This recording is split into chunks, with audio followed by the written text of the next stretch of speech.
जी students, अब आप आज आपका तीसरा लेक्चर है third year. I hope you will be fine. और आपको पहले दो लेक्चर्स की समझ आ गई होगी। कुछ स्टूडेंट्स ने मुझे कमेंट किया था कि उनको समझ आ गई है, ठीक है।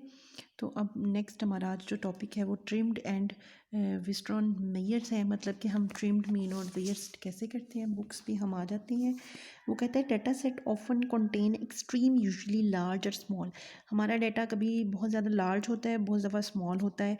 Observe which may be very different from the main body of the data set and may be seem to incorrect. हमारा जो दरमियान वाला डाटा होता है ना, वो एक जैसा होता है, या तो बहुत बड़ी वैल्यू आ जाती है या बहुत छोटी वैल्यू, मतलब कोई आउटलायर आ जाती है, ठीक है। जिसकी वजह हमारा जो डाटा होता है ना वो मिसलीड करता है। अगर आप इस चीज़ पूरी को पढ़ेंगे तो वो कहेगा हमें मिसलीड करता है। तो इसमें हमें दो तरीका एक बताया गया था ट्रिम्ड डाटा सेट का, कि ट्रिम्ड डाटा सेट क्या होता है और उसमें हम क्या करते हैं। उसमें हम अपनी वैल्यूज़ को एक तरीकाकार बताया गया जिसमें हमने विथड्रॉन और ट्रिम्ड मीन का, कि हम इस तरह से अपना मीन और स्टैंडर्ड डेविएशन निकाल सकते हैं। वो कहते हैं generally the trimmed mean is obtain from the data set after having removal all observation below the first quartile. जो आपकी फर्स्ट क्वार्टाइल से पहली वैल्यूज़ होती हैं ना, उनको रिमूव कर दिया जाता है observation and the third quartile.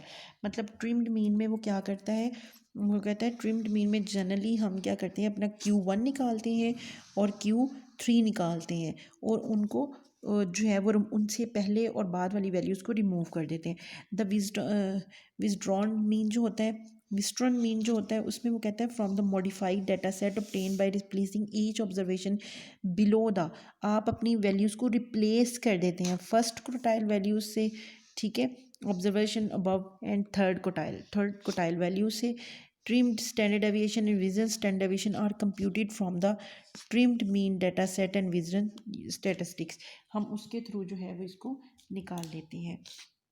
मतलब वो ये कह रहा है कि आपने ट्रिम्ड मीन के लिए भी Q1 और Q3 निकालना है, और उसी डाटा का जो डाटा वो आपको देगा, और जो है विजडन के लिए भी। तो एग्जांपल नंबर 4.1 है, अनग्रुप डाटा उसने आपको दिया है। देखें जी, 32, 36, 36, 37, 39, 41, 45, 46, 48, दैट इज़ योर डाटा, ठीक है। ये उसने 3.11 एग्जाम्पल चैप्टर नंबर 3 में उसकी 3.11 एग्जाम्पल का या 3.11 एग्जाम्पल का डाटा लिया है, उसे अरेंज कर लिया है। अनग्रुप में आपको सिखा रहा है।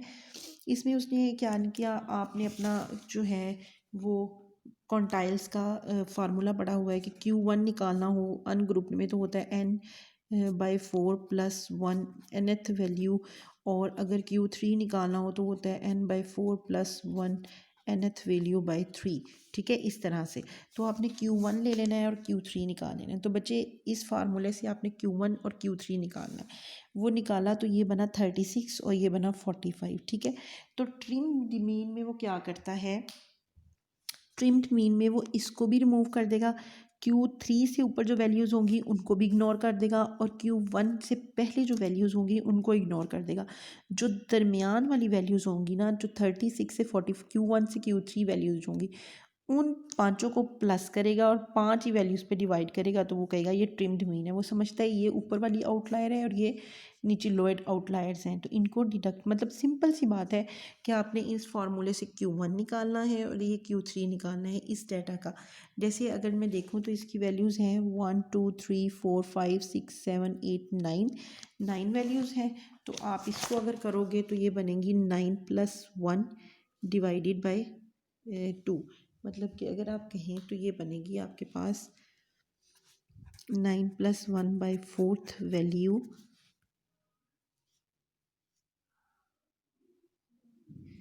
9 + 1/4 वैल्यू, ये आएगा 10 + 4 2s and 5। तो ये इसको अगर 2.5 मतलब कि थर्ड वैल्यू बन रही है। क्या बन रही है, मैं इसको राउंड अबाउट करके थर्ड वैल्यू। और इसी तरह जब आप 9 को 3 से करेंगे 27 + 1/4, तो ये बनेगा 27 + 1/4 वैल्यू, और ये आ जाएगा आपके पास, क्योंकि 27 है ना, 3n है, तो n कितना है 9, टोटल वैल्यूज़ कितनी है 9, 3 9 बार 27 27, तो ये आ जाएगा आपके पास 28/4, 4 1s are 4 4 uh, I think so 6 bar 6th value बनेगी ये हमारे पास, ठीक है। अब आप आ जाएं थर्ड वैल्यू 1 2 3। ये जो थर्ड वैल्यू है ये आपके पास Q1 है और 1 2 3 4 5 6 7 ये वाली जो वैल्यू है 3 and 3 ये वाली जो वैल्यू है ये आपके पास Q3 है, क्योंकि 7 बार 48, ये 4 1 आर 4 4 28 7 बार 48, तो ये 7th वैल्यू है। तो Q1 और Q2 आपने निकाल लिया। अब आप क्या करेंगे, इस डाटा में रिपेयर ये भी ख़त्म हो जाएगी और ये भी ख़त्म हो जाएगा, ठीक है।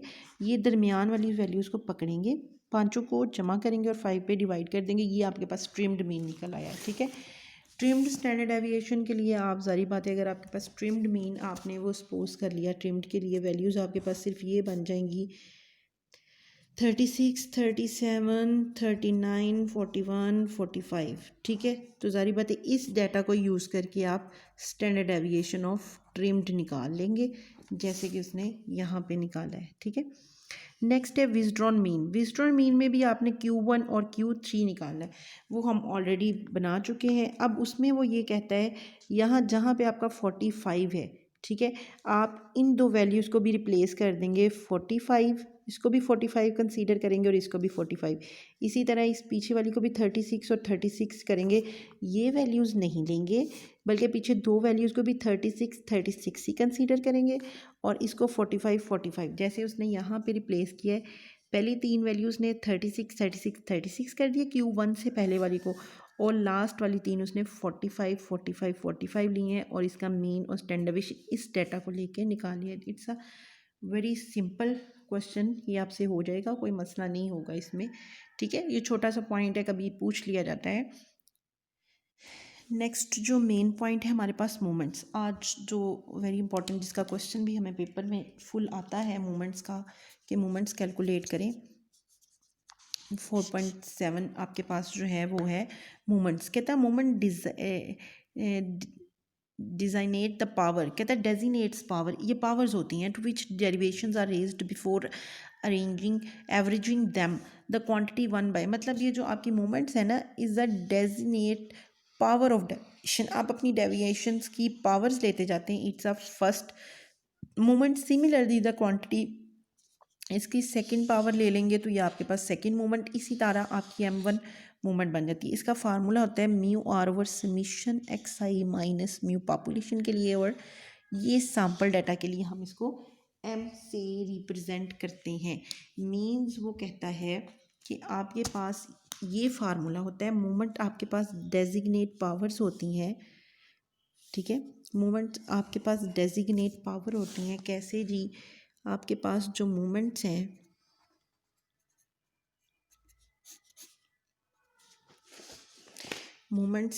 वो क्या है जी, मोमेंट्स आपके पास है, वो कहते हैं इसका फार्मूला होता है म्यू आर से डिनोट करते हैं summation xi minus x bar over r by n, ठीक है। अब देखें ना बच्चे, ये जो आर्थ पावर है r हमारे पास होगी 1 2 3 सो ऑन जितनी लेनी हो, लेकिन मोस्टली हम 4 मोमेंट बनाते हैं 1 2 3 एंड 4, और अगर हमने मोमेंट 1 लेनी है तो यहाँ 1 समीशन xi माइनस एक्स बार पावर 1 ओवर n। अगर हमने म्यू 2 लेनी है तो ये इसकी सेकंड पावर बन जाएगी, और अगर मोमेंट जो है वो हमने 3 लेनी है तो इसकी पावर 3 आ जाएगी, ठीक है, एक्स बार 3 ओवर n। ये अनग्रुप डाटा के लिए। और अगर आपने इसको ग्रुप्ड करना है, म्यू 4 बनानी है तो समीशन xi माइनस एक्स बार 4th ओवर n। और अगर आपने इसको ग्रुप्ड बनाना है तो ये ग्रुप्ड में यूँ चेंज हो जाएगा, ग्रुप्ड डाटा में कैसे चेंज होगा जी, ये बन जाएगा summation f(xi minus x bar का ओवर n)।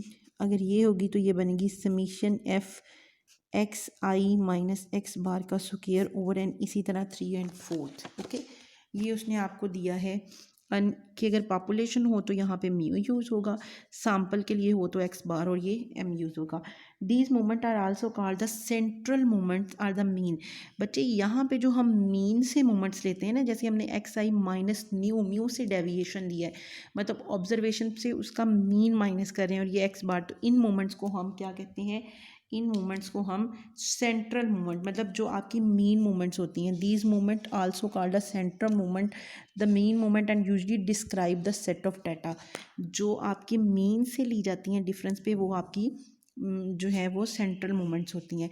अब देखें, वो कहते हैं आरएथ मूवमेंट, पॉपुलेशन आरएथ मूवमेंट, एक आपकी मूवमेंट्स होती हैं ऑर्बिट्रेरी। जैसे हमने फार्मूला मीन का फार्मूला पढ़ा था ना, कि हम एक अर्थमेटिक मीन का फार्मूला बना लेते थे, समीशन डी वाला, x bar is equal to summation d over n वाला बनाते थे ना, और डी इज इक्वल बनाते थे एक्स माइनस ए करके। तो इसे हम कहते थे कि ये हमारे पास शॉर्टकट मेथड से चेंज ऑफ रीजन है, और ए को हम कहते थे ये एनी ऑर्बिट्रेरी नंबर है। क्या है जी?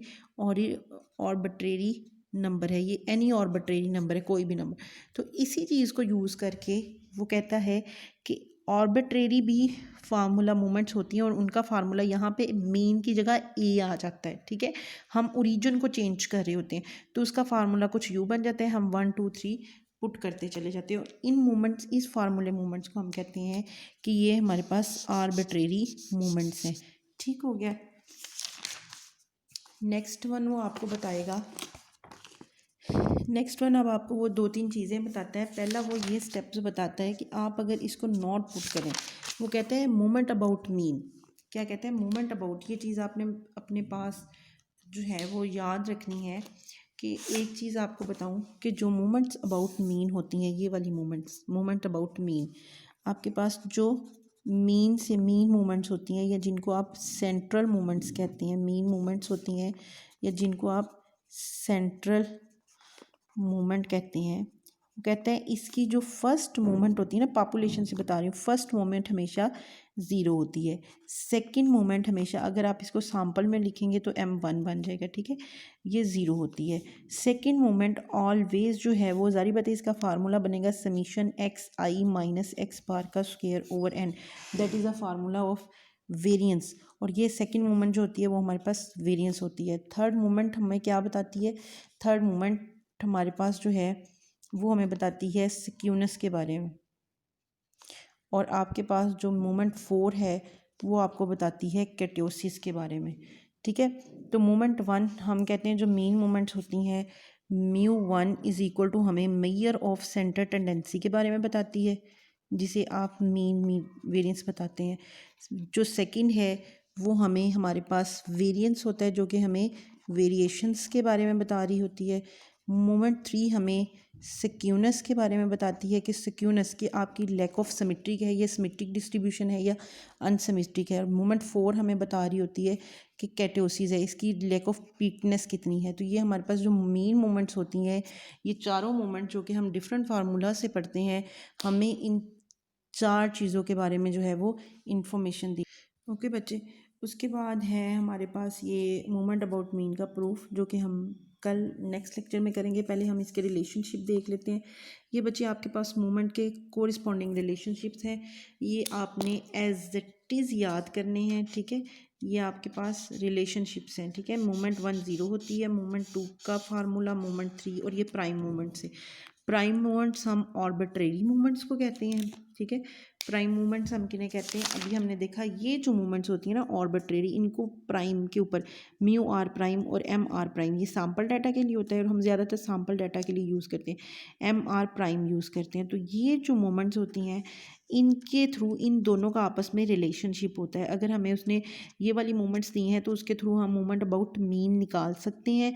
तो उसके लिए हमारे पास ये रिलेशनशिप डिज़ाइन किया जाता है। इनको आपने लर्न बाय हार्ट, इनको आपने याद करना है बाकायदा, इनको आपने रीड नहीं करना, आपने इसको लर्न बाय हार्ट करना है। मतलब कि आपने इसको ज़ुबानी याद करना है, ये आपको ज़ुबानी आने चाहिए रिलेशनशिप्स। ठीक हो गया। नेक्स्ट हमारे पास जो है वो है इसके रिलेशनशिप, ये भी लिखे हुए हैं एम की फॉर्म में। ज़्यादातर हम एम की फॉर्म में, m1 जो होता है वैसे ही 0 होता है, और m2 की फॉर्म में। ये मैं आपको इसलिए बता रही हूँ कि ये आपने याद रखने हैं, क्योंकि हमने बहुत से क्वेश्चन जो हैं इसके थ्रू करने हैं। ठीक है, अभी हमने जो है वो क्वेश्चन पढ़ा था मूवमेंट्स का, ये वाला मूवमेंट का फार्मूला पढ़ा है। ठीक है, इस पर एक छोटी सी एग्जांपल है 14.4.13, इसको देखें। अनग्रुप डाटा के लिए, किसके लिए है जी? ये अनग्रुप्ड डाटा के लिए है। अनग्रुप्ड डाटा में आप देख लें, ग्रुप्ड की तो आप कर ही लेंगे। अनग्रुप डाटा में उसने आपको ये वैल्यूज़ दी हैं। First 4 moment about the mean, अब वो बता रहा है अबाउट मीन निकालनी है। तो अबाउट मीन का फार्मूला आपके पास था जी M1 is equal to summation x i minus mean से है ना, तो यहाँ पे मीन आएगा, आर आ जाएगा और यहाँ पे एन आ जाएगा। अब आपने ये वाला फार्मूला यूज़ करना है। पहली मोमेंट आपके पास M1 summation x minus x bar का एन है, सेकंड का स्क्वायर है, थर्ड का स्क्वायर है और उसके बाद फोर्थ है। इसी तरह आपने यहाँ पे कैलकुलेशन कर लेनी, ये वैल्यूज़ आपके पास एक्स है।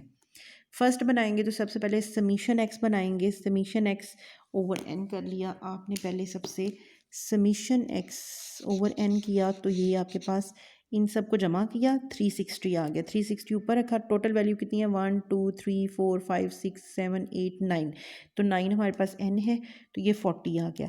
अब आपने इसका बनाना ये है ना फार्मूला फर्स्ट मोमेंट का मीन से सैम्पल्ड मोमेंट के लिए, तो आपने इस फार्मूले को यहाँ पे कैसे समीशन एक्स आई, तो हम पहले एक्स आई माइनस कितना मीन आया 40, आपने 32 माइनस 40 किया तो कितना आ गया 8।